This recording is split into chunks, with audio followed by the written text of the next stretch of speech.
ये कहानी है एक हवेली कमरा नंबर 1304 जो बहुत डरावना माना जाता है। यहाँ तक कि ये कमरा का नाम हर किसी के दिमाग में आते ही लोगों का होश ठिकाने में नहीं होता, खासकर सूर्यास्त के बाद। यहाँ एक आदमी राघव रहता है और वो हमेशा कोई अदृश्य आत्मा या उसकी सच की गर्लफ्रेंड जो प्लेन क्रैश में मारी जा चुकी है उससे बात करते रहता। उस कमरा के 4 महीनों तक का सीसीटीवी फुटेज खंगालने पर भी पता नहीं चलता आखिर क्या वो छुपा है और कब से। साथ ही ये किरदार में लोग जो है, क्या वे सचमुच कोई इंसान है या फिर कोई और चीज। इन सभी सवालों का जवाब अब हम इस कहानी में विस्तार से खुलासा करेंगे। आइए कहानी की आगाज करते हैं। ये जो हवेली बताई गई है जहाँ एक प्रेम जोड़ी रहते हैं, राघव और सिया, और जब सिया कुछ महीनों के लिए पढ़ाई की कारण से विदेश जाती है, उसके बाद एक कमरा को लेकर किस तरह लोगों के मन और मस्तिष्क में दहशत फैल जाती। इस दहशतगर्द कमरा के पीछे की कहानी अब हम आपको सुना रहे हैं। नमस्कार मेरे प्यारे दर्शकों एवं श्रोताओं, आज की कहानी की आगाज करने की अनुमति चाहते हैं। राघव एक शांत पढ़ा लिखा 32 वर्षीय आदमी जो एक बड़े शहर की ऊंची बिल्डिंग में रहता है। 13वीं मंजिल, कमरा नंबर 1304। पड़ोसी कहते हैं राघव बहुत सीधा है लेकिन थोड़ा अजीब किस्म का है। हर शाम ठीक 7:30 बजे बालकनी में खड़ा होकर एक कप कॉफी लेकर किसी को देखता है। कॉफी एक नहीं 2 कप होती है। 4 साल पहले राघव और सिया कॉलेज लवर्स थे।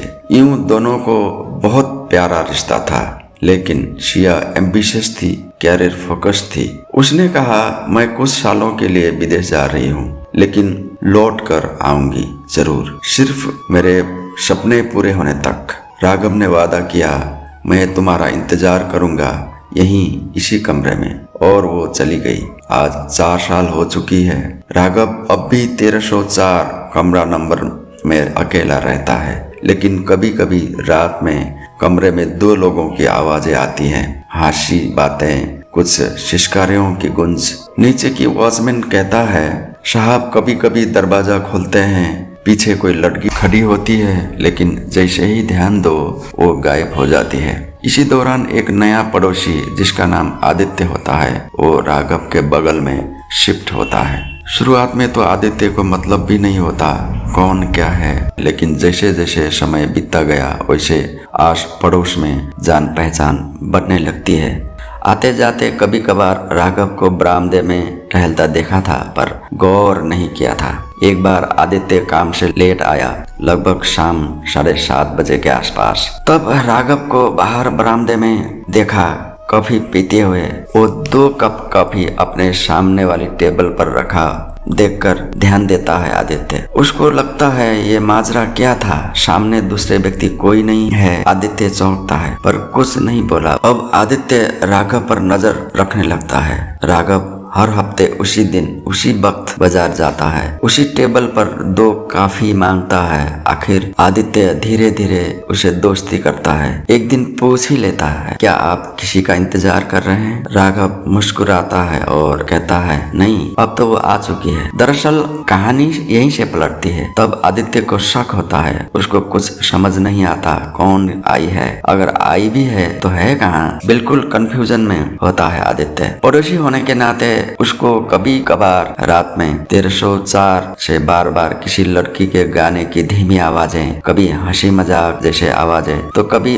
अंदर से शिष्कारियों की गूंज आदित्य को सुनाई देती थी। पर उसने गौर नहीं किया था। कुछ हफ्ते बाद उसके दिमाग में ये खलबली मची थी, सच में ये क्या हो सकता है। आदित्य ने कई बार हर तरह से सोच विचार किया पर समझ कुछ न आया। उसका दोस्ती ज्यादा गहरा भी नहीं था राघव के साथ, इसलिए उसने ज्यादा पूछताछ नहीं कर पाया। आदित्य एक दिन सीसीटीवी चेक करवाता है। 4 महीने तक की रिकॉर्डिंग में राघव हर बार दरवाजा खोलता है, बात करता है, खाना मांगता है, पर उस दरवाजे से कभी कोई सिया अंदर नहीं आई। आदित्य को बड़ी परेशानी होती है। वो सोचता है अरे ये क्या है, राघव के साथ कुछ तो हो रहा है, या आदित्य खुद समझ नहीं पा रहा। बिल्कुल कंफ्यूजन में वो बिल्डिंग के पुराने रिकॉर्ड खंगालता है, पर मिले कुछ भी नहीं। बहुत दिन सोच समझ करने पर आदित्य को एक दिन दिमाग की बत्ती जलती होती है कि शिया तो 4 साल पहले मारी जा चुकी है। उसके प्लेन क्रैश की खबर अखबार में छपी थी, लेकिन राघव ने ये कभी खबर मानी नहीं है। उसने अपने आप को मान लिया था कि शिया एक दिन जरूर आएगी मिलने के लिए। उसने खुद को यकीन दिलाया कि वो लौट कर आएगी। फिर उसने खुद की ही दुनिया बना ली जहाँ शिया आज भी उसके साथ है। उसका कमरा अब एक मनोरोगी प्रेमी की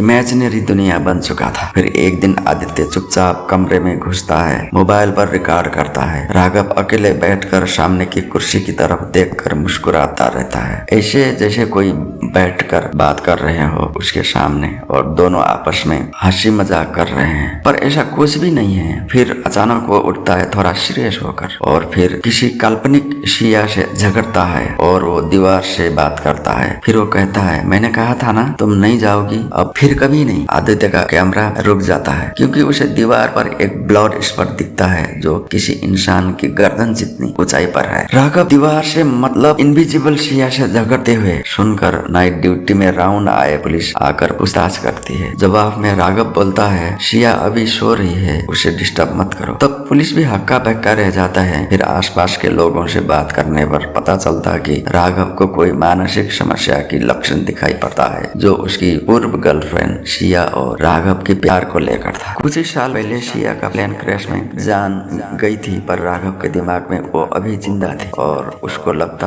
कि दोनों हर शाम को बात करते हैं, काफी शौक से बिल्डिंग के कमरे तक। ये बिल्डिंग के कमरे नंबर 1304 अब एक दहशत वाला अद्भुत कोई अदृश्य शक्ति के कंट्रोल में है। ऐसा लगता है आसपासों के लोगों के मन और दिमाग में डर बसा हुआ है। शायद कोई आत्मा भी हो सकती है और कुछ कल्पना भी। पर जब रात में लोगों के मन में या दिमाग में 1304 कमरा नंबर का नाम आया तो सबको नींद नहीं आती, जो इतना डरते हैं। आखिर ये कमरा में क्या चीज है, इसकी खास कहानी क्या है, इन सब के रोल क्या है, किस लिए है, इन सब को चीर-फाड़ करेंगे इसका अगला भाग में। बहुत मजेदार और दिल को छू लेने वाला कहानी के सस्पेंस क्या है, इसमें क्या ट्विस्ट है, ये जो पात्र है राघव और आदित्य खासकर कौन है, और शिया सच में थी या नहीं, और ये 1304 दरअसल क्या था, कल्पना या वास्तविकता, इन सभी को हम बहुत बखूबी के साथ स्पष्ट करेंगे। अभी तक तो इस कमरा में ताला लगे हुए हैं, लेकिन कहते हैं कभी कभी यहाँ से